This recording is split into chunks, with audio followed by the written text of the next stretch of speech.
Iran America চূড়ান্ত যুদ্ধ শুরু, ড্রোন মিসাইলে কাঁপল মার্কিন ঘাঁটি।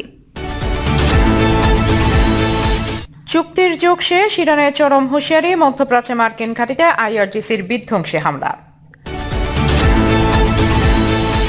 পিতার দাফন শেষ, এখন শুধুই প্রতিশোধ।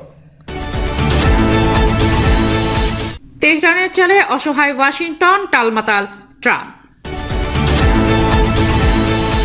ইরানের হরমুজের বিকল্প খুঁজতে ইরাক সিরিয়ার সঙ্গে নতুন পরিকল্পনায় যুক্তরাষ্ট্র। দর্শক শুনছিলেন সংবাদ শিরোনাম, এখন জানিয়ে দেব বিস্তারিত সংবাদ। তবে তার আগে অনুরোধ থাকবে এই ভিডিওটিতে একটি লাইক দিন এবং কমেন্ট করে জানিয়ে দিন আপনি কোথা থেকে বা কোন জেলা থেকে আমাদের সংবাদ শুনছেন এবং দেখছেন। ইরান আমেরিকা চূড়ান্ত যুদ্ধ শুরু, ড্রোন মিসাইলে কাঁপল মার্কিন ঘাঁটি। ওমান, কাতার, কুয়েত, বাহরাইন আর জর্ডানের মাটিতে একই সাথে আসতে পড়েছে ইরানের ভয়াবহ ক্ষেপণাস্ত্র ড্রোন। মার্কিন সামরিক ঘাঁটিকে লক্ষ্য করে ইরানি বাহিনী এই আকস্মিক ও বিধ্বংসী হামলা মধ্যপ্রাচ্যের ভূরাজনীতিকে এক অনিশ্চিত গহ্বরে ঠেলে দিয়েছে। ওমানের দুকম বন্দরে মার্কিন রণতরীর লজিস্টিক হাব ও জ্বালানি সরবরাহ কেন্দ্রগুলোতে ইরানের চালানো হামলায় মুহূর্তেই ধ্বংসস্তূপে পরিণত হয়েছে স্থাপনাগুলো। ইরান দাবি করছে যুক্তরাষ্ট্রের সাম্প্রতিক আগ্রাসনের এটিই ছিল তাদের জবাবের তৃতীয় ধাপ। হামলায় ব্যবহৃত ক্ষেপণাস্ত্রের নিখুঁত লক্ষ্যভেদ মার্কিন আকাশ প্রতিরক্ষা ব্যবস্থাকে যেন চ্যালেঞ্জ ছুড়ে দিয়েছে। এদিকে কুয়েত ও বাহরাইনে একের পর এক ড্রোন হামলা চালিয়ে মার্কিন প্যাট্রিয়ট আকাশ প্রতিরক্ষা ব্যবস্থা ও গোলাবারুদ গুদাম গুড়িয়ে দেওয়ার দাবি করেছে ইরানের সেনাবাহিনী। বাহরাইনের বুকে মার্কিন যোগাযোগ কেন্দ্র এবং রাডার স্থাপনায় আঘাত হেনেছে বিস্ফোরকবাহী ড্রোন। কুয়েতের আকাশসীমায় বিকট বিস্ফোরণের শব্দে সাধারণ মানুষের মধ্যে ছড়িয়ে পড়েছে চরম আতঙ্ক। কাতারের আল উদাইদ বিমান ঘাঁটিও রেহাই পায়নি এই তাণ্ডব থেকে। ইরানের দাবি তাদের ব্যালিস্টিক ক্ষেপণাস্ত্রের আঘাতে ঘাঁটির কমান্ড সেন্টার ও যুদ্ধ বিমান রক্ষণাবেক্ষণ কেন্দ্র পুরোপুরি অচল হয়ে পড়েছে। কাতার অবশ্য জানিয়েছে তারা একটি ক্ষেপণাস্ত্র প্রতিহত করেছে, কিন্তু দেশটির স্বরাষ্ট্র মন্ত্রণালয় নাগরিকদের জন্য নিরাপত্তা সতর্কতা জারি করে ঘর থেকে বের হতে নিষেধ করেছে। জর্ডানের প্রিন্স হাসান বিমান ঘাঁটিতেও ক্ষেপণাস্ত্রের আঘাতে মার্কিন ড্রোন হ্যাঙ্গার ধ্বংসের খবর দিয়েছে ইরান। একের পর এক সাইরেনের শব্দে মধ্যপ্রাচ্যের দেশগুলোর রাজপথ এখন নিস্তব্ধ। সর্বত্র কেবলই যুদ্ধের আতঙ্ক। বাহরাইন ও কাতারে বারবার সাইরেন বাজার ঘটনা নির্দেশ করছে পরিস্থিতি কতটা নিয়ন্ত্রণের বাইরে চলে গেছে। সংযুক্ত আরব আমিরাত থেকে শুরু করে সংশ্লিষ্ট দেশগুলোর আকাশ প্রতিরক্ষা ব্যবস্থা এখন সর্বোচ্চ সতর্কতায়। ইরানের ছোড়া ক্ষেপণাস্ত্র ও ড্রোন ঠেকাতে তারা মরিয়া চেষ্টা চালাচ্ছে। আকাশ প্রতিরক্ষা ব্যবস্থার বিকট শব্দে কেঁপে উঠছে বিভিন্ন শহরের অট্টালিকা। আকাশ যেন এখন যুদ্ধ বিমানের আর ক্ষেপণাস্ত্রের রণক্ষেত্র। হরমুজ প্রণালীতেও নাটকীয় মোড় নিয়েছে পরিস্থিতি। ইরান ঘোষণা করেছে নিয়ম লঙ্ঘনকারী আরও একটি জাহাজে হামলা চালিয়ে তারা সেটিকে অচল করে দিয়েছে। এই অঞ্চলে চলাচলের উপর ইরান এখন তাদের কঠোর নিয়ন্ত্রণ প্রতিষ্ঠা করতে চায়, যা বিশ্ব অর্থনীতিতে বড় ধরনের অস্থিরতার ইঙ্গিত দিচ্ছে। ইরান সাফ জানিয়ে দিয়েছে যুক্তরাষ্ট্র ইসরায়েলের কথিত আগ্রাসন বন্ধ না হলে তারা আরও ভয়ঙ্কর ও বিধ্বংসী আক্রমণের জন্য প্রস্তুত।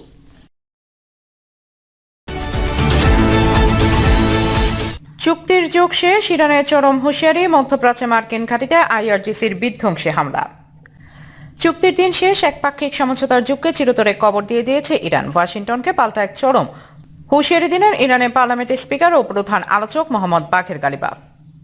ট্রাম্পের উদ্দেশ্যে তিনি সাফ জানিয়ে দিয়েছেন প্রতিশ্রুতি ভঙ্গের মূল্য এবার যুক্তরাষ্ট্রকে দিতেই হবে, আর সেই বাস্তবতা এখন আমেরিকার দরজায় কড়া নাড়ছে। সোশ্যাল মিডিয়া এক্সে দেয়া এক পোস্টে গালিবাফ শুধু হুঁশিয়ারি দেননি, বরং বিশ্বকে এক অমোঘ বাস্তবতার মুখোমুখি দাঁড় করিয়ে দিয়েছেন। তার পোস্টে যুক্ত ছিল সমঝোতা চুক্তির 5 নম্বর অনুচ্ছেদের একটি ছবি, যেখানে স্পষ্টভাবে বলা আছে কৌশলগতভাবে অত্যন্ত গুরুত্বপূর্ণ হরমুজ প্রণালী পুনরায় সচল করার বিষয়ে ইসলামী প্রজাতন্ত্র ইরানে চূড়ান্ত সিদ্ধান্ত এবং প্রয়োজনীয় ব্যবস্থা গ্রহণ করবে, আর ইরান এখন সেই অধিকারই প্রয়োগ করছে। অনুমতি না মেনে সদ্যপথে হরমুজ প্রণালী পার হওয়ার চেষ্টা করা জাহাজগুলোকে কঠোর বার্তা দিয়েছে তেহরান। পরিষ্কার জানিয়ে দেওয়া হয়েছে মধ্যপ্রাচ্যের এই অঞ্চলে মার্কিন সামরিক হস্তক্ষেপ পুরোপুরি শেষ না হওয়া পর্যন্ত বিশ্ব অর্থনীতির লাইফলাইন খ্যাত হরমুজ প্রণালী সম্পূর্ণ অবরুদ্ধ থাকবে। ইরানের এই হুঁশিয়ারি শুধু মুখে সীমাবদ্ধ নেই, রণক্ষেত্রেও তার প্রমাণ মিলছে। ওয়াশিংটনের আগ্রাসনের জবাবে তৃতীয় দফায় পাল্টাপাল্টি হামলায় মধ্যপ্রাচ্যকে প্রকম্পিত করে তুলেছে ইরান। কুয়েত, বাহরাইন, কাতার এবং জর্ডানে অবস্থিত মার্কিন সামরিক স্থাপনাগুলোকে লক্ষ্য করে একের পর এক ঝাঁকে ঝাঁকে ড্রোন ও ব্যালিস্টিক ক্ষেপণাস্ত্র নিক্ষেপ করেছে আইআরজিসির পক্ষ থেকে নিশ্চিত করা হয়েছে যে তাদের নিখুঁত আঘাতে মার্কিন সামরিক ঘাঁটিগুলোর ব্যাপক ক্ষয়ক্ষতি হয়েছে। তেহরান স্পষ্ট করে দিয়েছে কন্টেইনার জাহাজে হামলার জোরে যুক্তরাষ্ট্র যদি কোনো হঠকারী পদক্ষেপ নেয়, তবে মধ্যপ্রাচ্যে মার্কিন ও তাদের সহযোগীদের প্রতিটি নতুন ঘাঁটিকে গুড়িয়ে দেওয়া হবে। ইরানের এই কঠোর এবং অনমনীয় অবস্থানের কারণে বিশ্ববাজারে জ্বালানি তেলের দাম এখন আকাশচুম্বী, যার ফলে বিশ্বজুড়ে বাড়ছে তীব্র মুদ্রাস্ফীতির চাপ। মার্কিন সেন্ট্রাল কমান্ড দাবি করেছে ট্রাম্পের নির্দেশেই তারা পাল্টা হামলা চালিয়েছে, কিন্তু হোয়াইট হাউস এখন এই সংকটের কোনো কুল কিনারা পাচ্ছে না।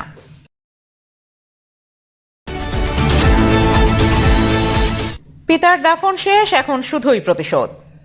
দীর্ঘ 4 মাস পর শেষ হয়েছে ইরানের প্রয়াত সর্বোচ্চ নেতা আয়াতুল্লাহ আলী খামেনেইর শেষ যাত্রা। শোক জানাজা ও দাফনের আনুষ্ঠানিকতা শেষ, কিন্তু ইরানের রাজপথে এখনো থামেনি মানুষের ঢল। শোকের ভাষা ক্রমে রূপ নিচ্ছে ক্ষোভ, আর সেই ক্ষোভ থেকে উচ্চারিত হচ্ছে একটি শব্দ: প্রতিশোধ। চলতি বছরের 28 ফেব্রুয়ারি ইরানের বিরুদ্ধে যুক্তরাষ্ট্র ইসরায়েলের যৌথ হামলার মধ্য দিয়ে শুরু হয় ভয়াবহ যুদ্ধ। যুদ্ধের প্রথম দিনেই নিহত হন প্রায় 4 দশক ধরে ইরানের সর্বোচ্চ নেতা হিসেবে দায়িত্ব পালন করা আয়াতুল্লাহ আলী খামেনেই। একই হামলায় তার পরিবারের কয়েকজন সদস্য নিহত হন। যুদ্ধের পরবর্তী সময়ে প্রাণ হারান বহু বেসামরিক নাগরিক এবং ইরানের গুরুত্বপূর্ণ সামরিক ও নিরাপত্তা কর্মকর্তারা। খামেনির মৃত্যুর পর ইরানের সর্বোচ্চ নেতা হিসেবে দায়িত্ব নেন তার ছেলে আয়াতুল্লাহ মোস্তফা খামেনি। তবে ক্ষমতা গ্রহণের 4 মাসের বেশি সময় পেরিয়ে গেল, এখনো প্রকাশ্যে দেখা যায়নি তাকে। এমনকি বাবার জানাজা ও দাফনের মতো গুরুত্বপূর্ণ আয়োজনও প্রকাশ্যে উপস্থিত ছিলেন না তিনি। জানা গেছে 28 ফেব্রুয়ারি যে হামলায় তার বাবা নিহত হন, সেই হামলায় মোস্তফা আহত হয়েছিলেন। তার দীর্ঘ অনুপস্থিতি তা ইরানের ভেতরে বাইরে নানা প্রশ্নের জন্ম দিয়েছে। এদিকে দীর্ঘ অপেক্ষার পর জুলাইয়ের প্রথম সপ্তাহে শুরু হয় আলী খামেনির শেষকৃত্যের আনুষ্ঠানিকতা। ইরানের বিভিন্ন শহরে অনুষ্ঠিত হয় বিশাল শোকযাত্রা ও স্মরণ সভা। 6 জুলাই তেহরানের রাজপথে নামে বিপুল সংখ্যক মানুষ, কিন্তু এই শোকযাত্রা শুধু একজন নেতাকে বিদায় জানানোর অনুষ্ঠানে সীমাবদ্ধ থাকেনি। দ্রুতই তা যুক্তরাষ্ট্র ইসরায়েলের বিরুদ্ধে ক্ষোভ আর প্রতিশোধের দাবিতে পরিণত হয়। শোকযাত্রায় বিক্ষোভকারীদের হাতে দেখা যায় মার্কিন প্রেসিডেন্ট ডোনাল্ড ট্রাম্প বিরোধী প্লেকার্ড। কোনো ব্যানারে ট্রাম্পকে হত্যার হুমকিসূচক বার্তাও ছিল। বিক্ষোভকারীরা যুক্তরাষ্ট্র, ব্রিটেনের পতাকা পোড়া এবং ট্রাম্প সহ কয়েকজন শীর্ষ মার্কিন ও ইসরায়েলি নেতার ছবি নিশানার মধ্যে রেখে পোস্টার প্রদর্শন করে। অর্থাৎ খামেনির শেষ যাত্রা যত এগিয়েছে, ইরানের প্রতিশোধের দাবি ততই প্রকাশ্য তীব্র হয়েছে। এদিকে প্রকাশ্যে না আসলেও পিতার দাফন শেষে 11 জুলাই এক লিখিত বার্তায় মোস্তফা খামেনি স্পষ্ট করে দেন, বাবা সহ নিহতদের হত্যার প্রতিশোধ নেওয়া হবে এবং অবশ্যই তা বাস্তবায়ন করা হবে। ফলে পিতার দাফনের মধ্য দিয়ে ইরানের একটি অধ্যায়ের সমাপ্তি হলেও শুরু হয়েছে নতুন এক অনিশ্চিত অধ্যায়। কারণ প্রতিশোধের ঘোষণা যখন আসছে, ঠিক তখনই আবার ভয়াবহ হয়ে উঠছে যুক্তরাষ্ট্র ইরানের সামরিক সংঘাত। কয়েক সপ্তাহের নড়বড়ে যুদ্ধবিরতির পর জুলাই আবারও নতুন করে ইরানি লক্ষ্যবস্তুতে ব্যাপক হামলা চালিয়েছে যুক্তরাষ্ট্র। এর পাল্টা জবাবে মধ্যপ্রাচ্যের বিভিন্ন দেশে থাকা মার্কিন ঘাঁটি ও স্থাপনাকে লক্ষ্য করে হামলা চালাচ্ছে ইরান। বাহরাইন, কুয়েত সহ উপসাগরীয় অঞ্চলের বিভিন্ন মার্কিন সংশ্লিষ্ট লক্ষ্যবস্তু নতুন করে সংঘাতের আওতায় এসেছে। ফলে যে যুদ্ধবিরতি 4 মাসের রক্তক্ষয়ী সংঘাত থামানোর আশা তৈরি করেছিল, সেটিও এখন গভীর সংকটে।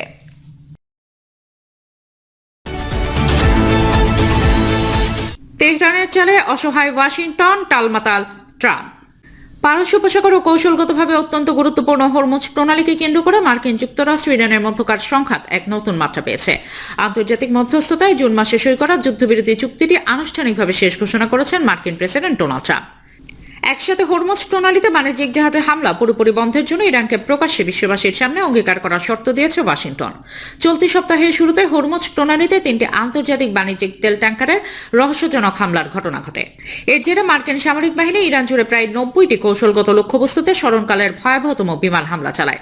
শনিবার ইরানের স্বাস্থ্য মন্ত্রণালয় জানায়, এই মার্কিন হামলায় 17 জন নিহত এবং 115 জন আহত হয়েছেন।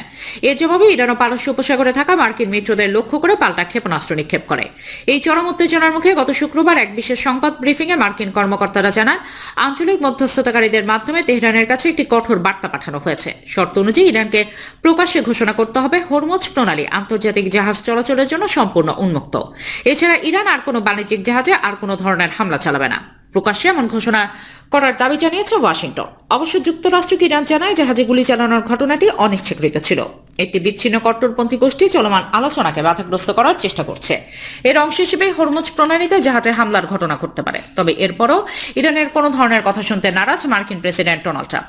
হরমুজ প্রণালীতে জাহাজের উপর ইরানের ওই হামলার মাধ্যমে যুদ্ধবিরতি কার্যত শেষ হয়ে গেছে বলেও মন্তব্য করেন তিনি।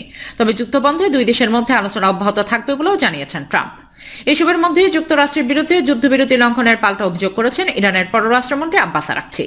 এদিকে উত্তেজনা কমাতে শুক্রবার ইরান সফর করেছে কাতারের একটি প্রতিনিধি দল। হরমুজ প্রণালীতে নিরাপদ নৌ চলাচল নিশ্চিত করার বিষয়টি নিয়ে ইরানি কর্মকর্তাদের সঙ্গে আলোচনা করেছে তারা।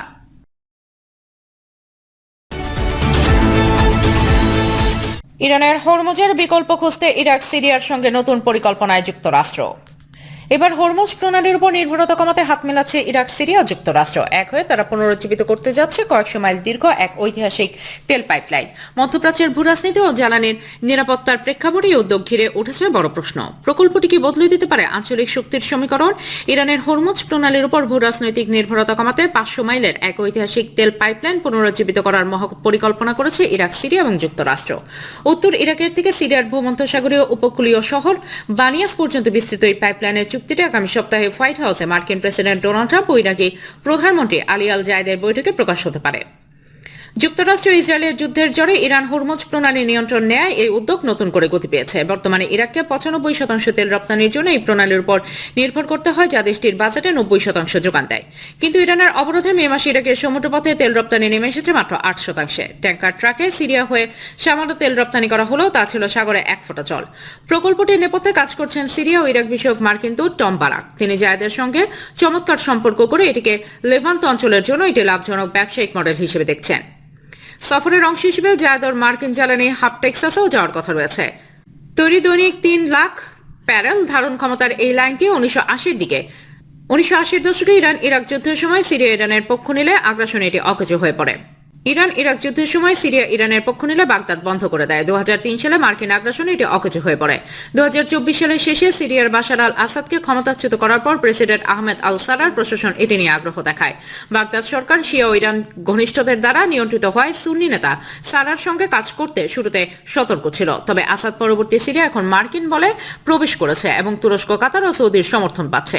ট্রাম্প ও সারার প্রশংসা করে তাকে অসাধারণ বলেছেন। ওয়াশিংটন সিরিয়ার উপর থেকে নিষেধাজ্ঞা তুলে নিয়েছে এবং 1979 সাল থেকে থাকা সন্ত্রাসবাদের রাষ্ট্রীয় পৃষ্ঠপোষক তালিকা থেকে বাদ দেওয়ার ঘোষণা দিয়েছে, যা মার্কিন কর্পোরেটদের পথ সহজ করবে। চলতি মাসে ইরাক সরকার কিরকুক ও আনবারের হাতিদা থেকে বানিয়াস পর্যন্ত সম্ভাব্যতা যাচাইয়ের জন্য মার্কিন প্রতিষ্ঠান ক্যাপিটাল টি.আই. শেভরন এবং একটি কাতারি প্রতিষ্ঠানের সঙ্গে প্রাথমিক চুক্তি অনুমোদন করেছে। দর্শক, এই ছিল আমাদের হাতে পাওয়া সর্বশেষ সংবাদ। পরবর্তী সংবাদ দেখার আমন্ত্রণ জানিয়ে এখানে বিদায় নিচ্ছি। সবাই ভালো থাকবেন, সুস্থ থাকবেন। আল্লাহ হাফেজ।